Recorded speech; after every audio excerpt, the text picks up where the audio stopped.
One Zambia, One Nation. Welcome to the news with me, Amos Zulu. Let's take a look at the headlines.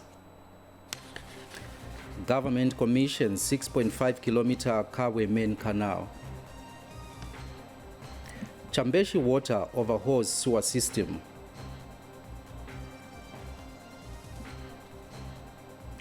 Mwense Town Council chairperson murdered.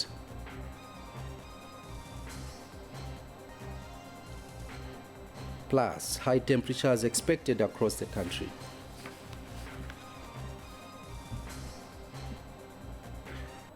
We begin our news with an item from Central Province where the Zambia Mining and Environmental Remediation and Improvement Project has commissioned the rehabilitation of the 6.5-kilometer Kabwe main canal at a cost of 54 million kwacha in the lead contaminated areas.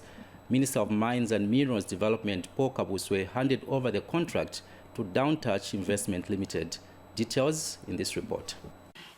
Residents of Kabwe have for a long time suffered lead pollution and contamination following the zinc mining activities at the former Kabwe ZCCM mine, which closed in 1994. This canal is what used to ferry all the lead particles from the mine to Kawasaki Wetlands dump site. The Zambia Mining Environment Remediation and Improvement Project, ZAMRIP, has handed over the 6.5-kilometer stretch canal to the contractor Downtouch Investment Limited and commissioned it for rehabilitation at a cost of 54 million kwacha. Government through the ministry is implementing the Zambia Mining Environmental Remediation and Improvement Project, ZAMRIP, in collaboration with Kabwe Municipal Council, Zambia Environmental Management Agency, ZEMA, and the Ministry, the Mine Safety Department, MSD, as the main project implementation units. The overall objective is to reduce environmental health risks, including lead exposure to the population in critically polluted mining areas in Kabwe, Kitwe, Mufulira, and Chingola districts. Area Central Province Minister Credo Nanjua expressed concern with unregulated mining activities in the area. Unregulated mining and mineral processing activities is a source of environmental and social concern in my province, Honorable Minister. Excavating for zinc and lead on the Kabwe West dumps, as well as in the wetland area locally known as Kawasaki, is practiced without any basic safeguards. Most excavating, Honorable Minister, involves the digging of pits to depths of 4 meters within west of inherently poor stability. And Kabwe Mayor Patrick Shala wants the local residents to benefit from the employment opportunities that will be created. That this canal that is going to be constructed here, our wish and knowing the government through you is that the people we are going to employ here must be Kabwe residents, especially all those where the canal passes. Daniel Billy for Zanis News in Kabwe, Central Province. Still in Central Province, Road Transport and Safety Agency Head of Public Relations Frederick Mubanga has cited Lusaka, Central and Copperbelt provinces as some of the areas that account for 60% of road traffic accidents in Zambia. Mr. Mubanga has told journalists in Kapirimposhi district that the bad state of the road is posing a danger to motorists. Here is Daniel Billy again. Navigating on the Great North Road, especially the stretch from Lusaka to Kabwe and Kabwe to Kapirimposhi, has not been easy for motorists. Deterioration of the road has worried the Road Transport and Safety. That this stretch, Central Province, Lusaka Province, and the Copperbelt Province account for over and above 60% of the road traffic accidents that we experience as a country. So this is the rate that we have here. This is the Copperbelt that accounted for 21%, Central Province 14%, and the Copperbelt the Copperbelt is here 21%, Central Province 14%, and Lusaka Province. So our approach now is to profile this road so that we can identify some of the areas that are accident prone, and we inform members of the public and the motorists on how to navigate on this road.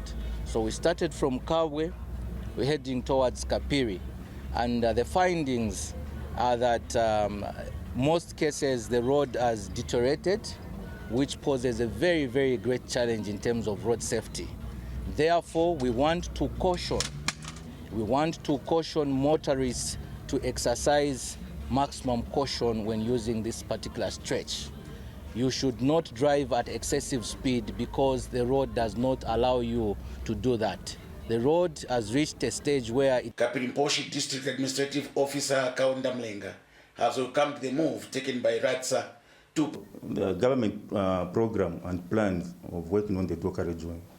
We welcome that one at the district because I know that one will definitely going to reduce on the accidents between these stretches. Daniel Billy, Zanis News, Kapirimposhi, Central Province. The Zambia Agency for Persons with Disabilities, ZAPD, in Mwinilunga District has called for the construction of boarding facilities for persons with disabilities at selected schools in the area. ZAPD District Coordinator Oscar Mondoma says long distances and unconducive learning facilities in boarding schools inhibit disabled children from learning. Mr. Mondoma observed that parents are forced to take their children to special education schools outside the district, which he says is expensive. He has since appealed to stakeholders in the district to lobby for improved services that provide a conducive environment for persons with disabilities. Well, we understand we have a special unit at Kanyamba, and this special unit is just for those who are day scholars, meaning only those that are within Minonga Township can access education from this school. So we appeal that we have a boarding facility which will accommodate our children, who are coming from far away places. Now, in Muchinga Province, Chambeshi Water Supply and Sanitation Company has allocated about 400,000 kwacha towards the repairing of the broken down sewer network system. Company project engineer Justin Chongo says the fund will be used to repair the sewer system in selected areas. Details by Miriam Kumwenda. The water utility company in Chinsali district in Muchinga province has embarked on a project to repair dysfunctioning sewer lines in selected areas of the district. Chambeshi Water Supply and Sanitation Company projects engineer Justin Chongo says most sewer lines in the district, which had stopped functioning for over 10 years now due to pipes having leakages and blockages, have been worked on. Under the sanitation component, what we were doing here in Chinsali is that we're rehabilitating the waste portions of the sewer network, the existing sewer network. You find that some areas like Chinunda, the sewer has been blocked for over 10 years. So under this project, what the contractor has done is that they've removed those blocked pipes and installed new pipes, new PVC pipes.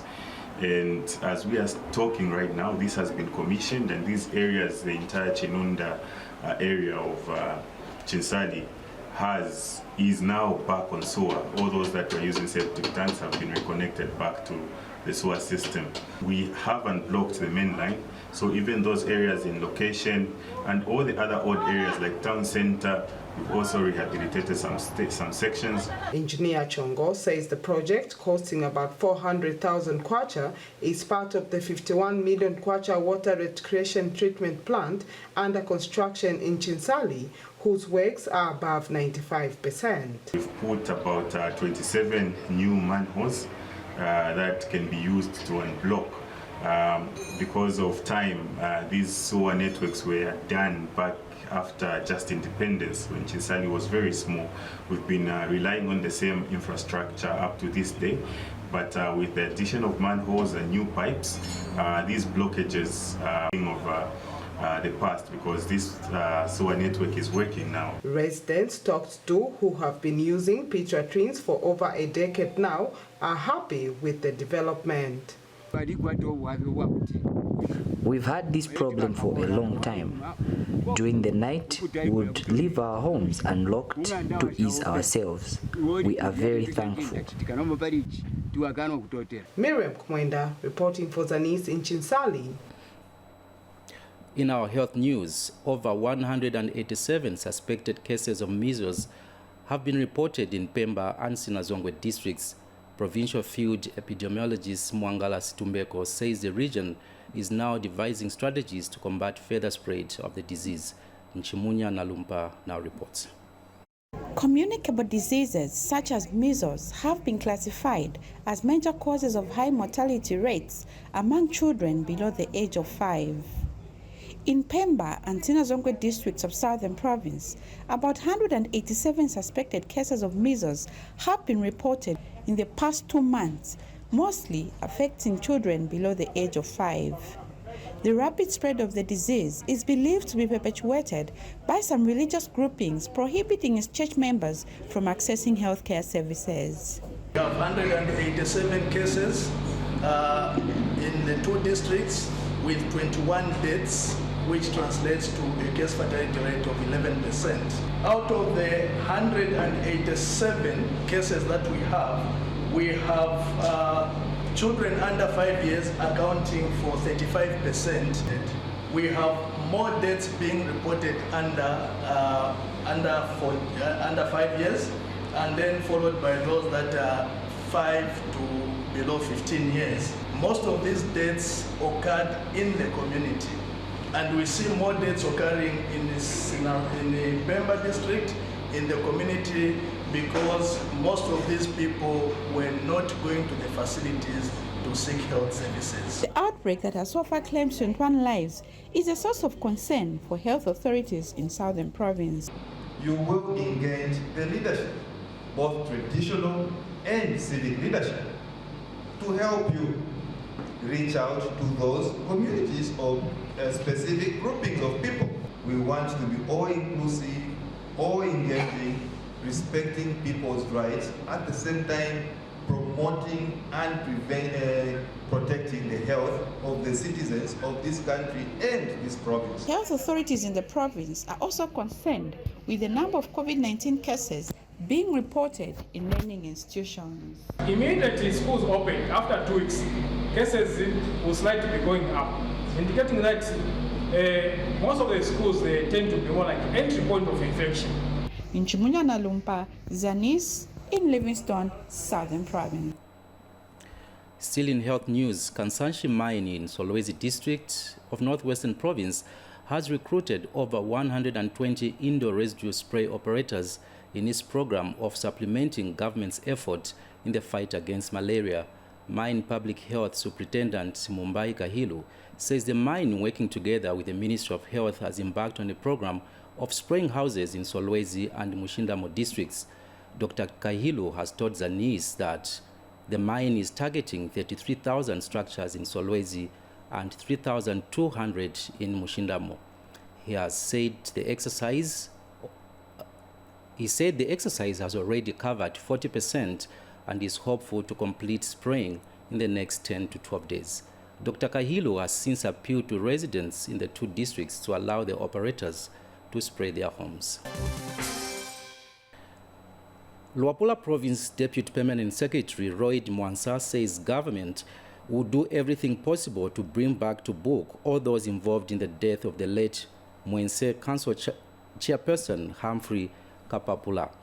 Speaking when he visited the funeral house of the late Council Chairperson, Mr. Mwansa has urged people of Mwense to mourn in peace as the police carry out investigations. More in the following report.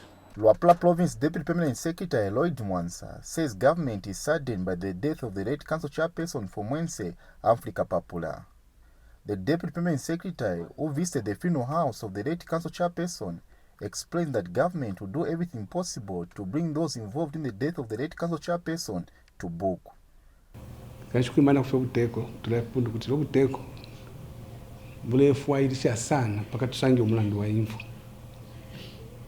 Info shamusango fika shalatwarira abantu titweka lebule muchafu tokola kafiso aba mwenso bantu abatalula mutembo wa munankwe no wako wine upokwa uyali ni tumushikala mbe tumushia cyane aya muri uyu musango mari chika mpadi neyo wewe shucho pali chama chisela so ifintu vya musango vyambu kuchitika ubuteko na kusakamana sana kwa tefi tufetu waikale finga abantu.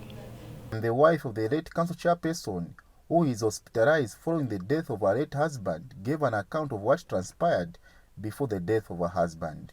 And I tried calling again at I think 23 because it was getting really late. So I started getting worried, and he normally doesn't do this. When he knocks off from work, he comes straight home, and looking at from the time I've been sick, he was always taking care of me, so he would make sure he would come home early and he wouldn't. Meanwhile, the mother of the late council chairperson says the family wants justice to prevail in the death of their son.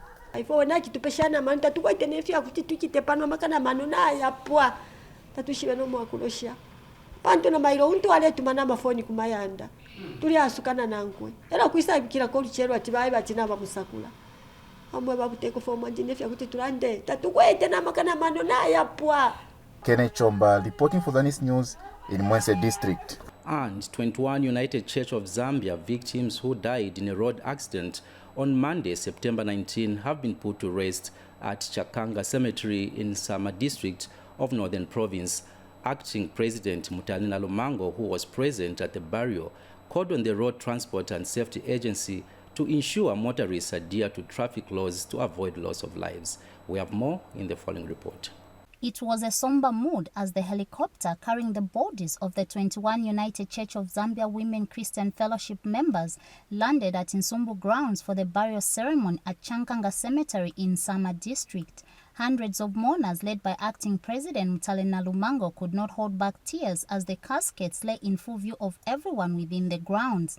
Mrs. Nalumango took advantage of the occasion to issue a directive to the Road Transport and Safety Agency and Traffic Department at the Zambia Police. General appeal, therefore, to both the Road Traffic Safety Agency and Traffic Police is to please ensure that issues of road safety are strictly adhered to, and that the traffic laws are seriously enforced in order to bring sanity on our roads for the safety of all road users. What we are witnessing today is unacceptable humanly. We cannot allow to lose lives in this manner. And United Church of Zambia Northern Presbytery Bishop Meben Mulenga expressed gratitude to the government for its support towards the tragedy. This one should be the saddest times in the life of the Church of United Church of Zambia, as we are putting to rest our mothers this day. Allow me to state that the leadership and the entire membership of the United Church of Zambia is deeply saddened by the loss of our departed mothers. Meanwhile, Provincial Minister Leonard Mbao is also saddened by the deaths of the women. Tragedies such as the one drives not only the families and the state but also the nation of the much needed human capital. The deceased have since been buried. Ntazanga Mumba reporting for Zanis in Sama district.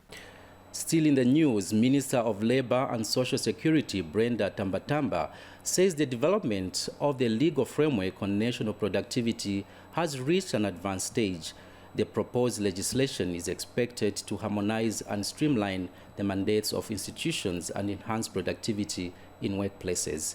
Here's a report. High productivity and sound developmental policies such as education, health, and social protection are the best means for improving living standards of the people in any given country.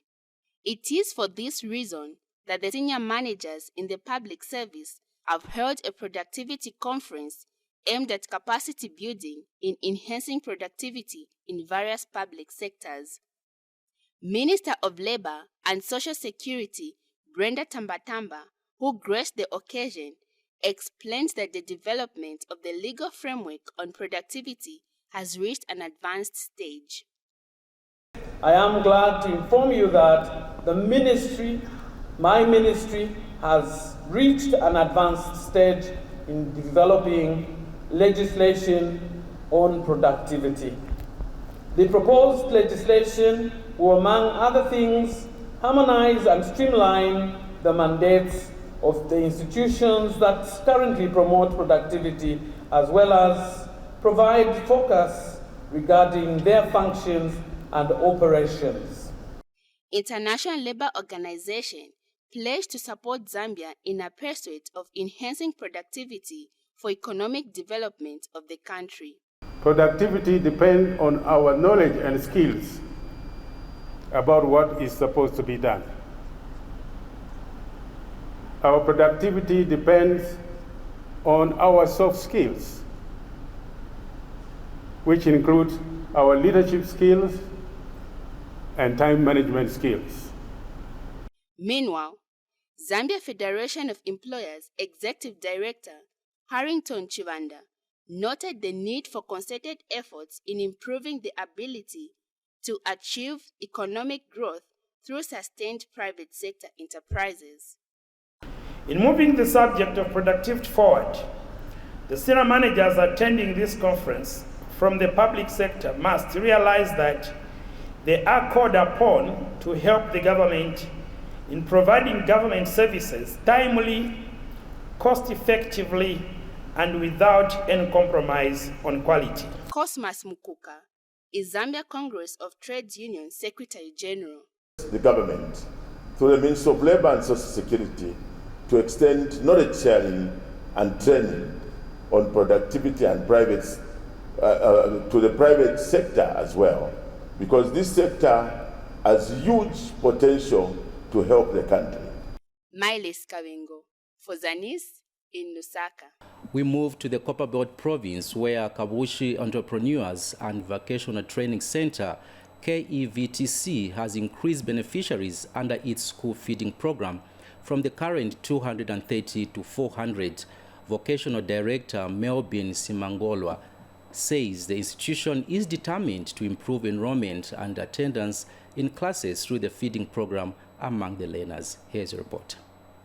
In an effort to increase enrollment and attendance levels in rural and peri-urban schools, Kavushi Entrepreneurship and Vocational Training Center, KVTC, has invigorated its school feeding program. Recent research findings have indicated that most rural schools recorded substantial improvement in enrollment levels immediately the school feeding program was introduced. In Kavushi Entrepreneurship and Vocational Training Center is in full gear that the school feeding program is a major tool that will discourage rural pupils abscond class. With support from the United Kingdom's Grassroots Trust, KEVTC, working with local churches, has so far captured 200 children, and today the team was here in Indola's Ndeke Township, where pupils were exposed to this sumptuous meal.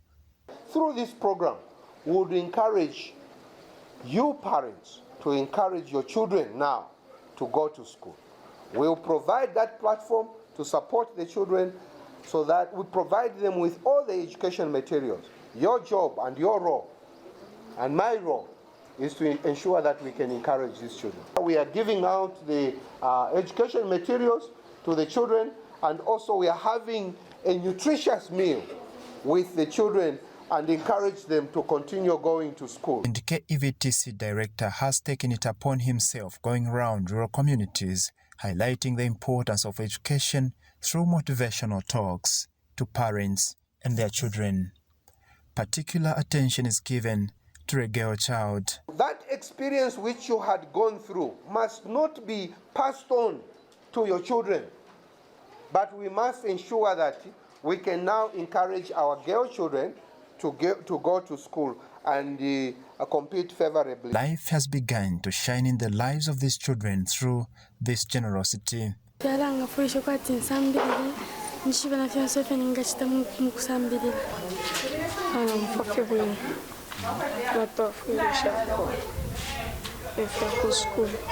Funds allowing KEVTC intends to widen the school feeding program, not only to enhance attendance levels among learners, but also deliver essential nutrition, education, health and development services to more than 5,000 pre- and primary school pupils on the Copperbelt province.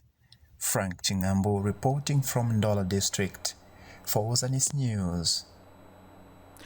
From Southern Province, the Anti-Corruption Commission, ACC, has organized a debate program for secondary schools in the region aimed at bridging the knowledge gap on the effects and dangers of corruption. Here are the details. Of democratic institutions and the perversion of the rule of law are just some of the effects of corruption. Despite the continued fight against this vice, corruption remains one of the major challenges impacting the governance of the country today. However, the Anti-Corruption Commission in Choma District has organized a district debate competition for schools and wants the fight against corruption intensified amongst pupils. As ACC, we are pleased that we have continued to collaborate with schools in activities such as debates so that the learners are aware of the dangers and effects of corruption. It is the hope of the Anti-Corruption Commission that the debates will help the learners in molding a good citizen and future leaders who will contribute to good governance and national development. Matters of anti-corruption are critical matters in our society. Holding an event of this nature in its magnitude is a commendable thing. The beneficiary pupils are grateful for this intervention. I've learned quite a lot because if us, the youth, us who are in school, the pupils are able to know such things, it means we're able to bring awareness to the society. We're going to spread also the message of the fight against corruption throughout our country, Mother Zambia. As a pupil, this means a lot to me because I as a leader of tomorrow, will be very transparent and accountable for each and everything and responsible for everything we do. Liseli Muche, Zanis, in Choma District. And lastly, the Zambia Meteorological Department has forecasted high day temperatures ranging from 29 degrees Celsius to 36 degrees Celsius from September 20th to 27th, 2022. The department has attributed the high temperatures being experienced in most parts of the country to the easterly airflow and will affect northern, Copperbelt, northwestern, western and southern provinces. Lakson Makosa has the details. The Zambia Meteorological Department has forecast high day temperatures ranging from 29 to 36 degrees Celsius. The department has attributed the high temperature being experienced in most parts of the country to the easterly airflow. On the satellite picture captured this morning, we see that much of the clouds are concentrated to the western half of the country. And what we see is that moist airflow is coming in, and we also have easterly airflow. The easterly airflow is warm and hence is tending to give high daytime temperatures. With this combination of airflows, it indicates that it gives more cloudy weather conditions over the western side of the country. Meanwhile, members of the public have been advised by the department to take a lot of fluids to avoid being dehydrated in the wake of high temperatures. And for the general public, we expect them to keep hydrated because temperatures are also getting high. We are getting into summer and hence we expect more of high daytime temperatures. According to the weather update issued by the department, most parts of the country will be mainly sunny and warm to hot weather conditions tomorrow, Friday, September 23rd, 2022. Reporting for Zanis, I'm Lakson Makosa. We end the news with a reminder of the headlines again. Government commissions 6.5-kilometer Kawe Main Canal. Chambeshi water overhauls sewer system.